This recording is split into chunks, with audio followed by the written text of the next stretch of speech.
ফেসবুকে সাধারণত আমরা যে কোনো আইডি লগ ইন করার জন্য সিম্পলি আমরা কী করি, এখানে ফোন নাম্বারটা দিই, দেন আমরা এখানে কিন্তু পাসওয়ার্ডটা দিই। তো যখনই দেন এখানে আমরা ফোন নাম্বার বা ইমেল অ্যাড্রেসটা দিই, এখানে যখন আমাদের রিয়েল পাসওয়ার্ডটা দিই, তখন এখানে যদি লগ ইন অপশনে ক্লিক করি, দেন এখানে আমাদের দেখায় যে ইনকারেক্ট পাসওয়ার্ড, কিন্তু এইটা কিন্তু আসলেই আমাদের রিয়েল পাসওয়ার্ড। তো এখন এই সমস্যাটা যদি আপনার হয়ে থাকে আর আপনি জানতে চান যে এইটা কীভাবে সলিউশন করা যায়, তাহলে আজকের এই ভিডিওটা A to Z দেখবেন, আশা করি আপনার সমস্যার সমাধান হয়ে যাবে। তো এইটা মূলত যে কারণে হয় সেটা হচ্ছে একটা নাম্বার দিয়ে 2-3টা আইডি ক্রিয়েট করলে এই সমস্যাটা বেশি হয়।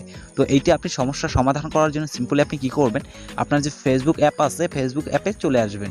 তো আপনি লাইট ভার্সনে চলে আসলে কোনো সমস্যা নাই। তো লাইট ভার্সনে আসার পর আপনার এখানে যে কোনো একটা ফেক আইডি বা আইডি থাকবে, তো সেই আইডি দিয়ে আপনি আপনার রিয়েল আইডিটাকে সার্চ করবেন। আইডিটা সার্চ করে এখান থেকে আপনি প্রোফাইল লিঙ্কটা কপি করে নেবেন।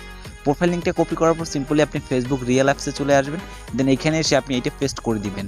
যখনই পেস্ট করবেন এখানে একটা স্ল্যাশের মতো অপশন দেখবেন, জাস্ট স্ল্যাশ সহ আপনি এটুকু যা আছে সব কিছু এখান থেকে কেটে দিবেন। কেটে দেওয়ার পর সিম্পলি আপনি নিচে পাসওয়ার্ডটা দিবেন, আপনার ফেসবুক আইডির পাসওয়ার্ডটা এখানে দিয়ে দিবেন। তো পাসওয়ার্ডটা আপনার যখনই দিয়ে দেওয়া হয়ে যাবে, এখানে জাস্ট লগ ইন অপশনে ক্লিক করে দিবেন। লগ ইন অপশনে ক্লিক করলে আপনি দেখতে পারবেন আইডিটা কিন্তু আমাদের এখানে লগ ইন হয়ে যাবে। তো একদমই ইজি প্রসেস, আশা করি এভাবে আপনারা আইডিগুলো ফিরিয়ে আনতে পারবেন। তো একদমই ইজি প্রসেস। তো ভিডিও দেখে উপকৃত হয়ে থাকলে অবশ্যই আমাদের চ্যানেলটিকে সাবস্ক্রাইব করবেন, আর ভিডিও দেখে ভালো লাগলে অবশ্যই লাইক দিবেন।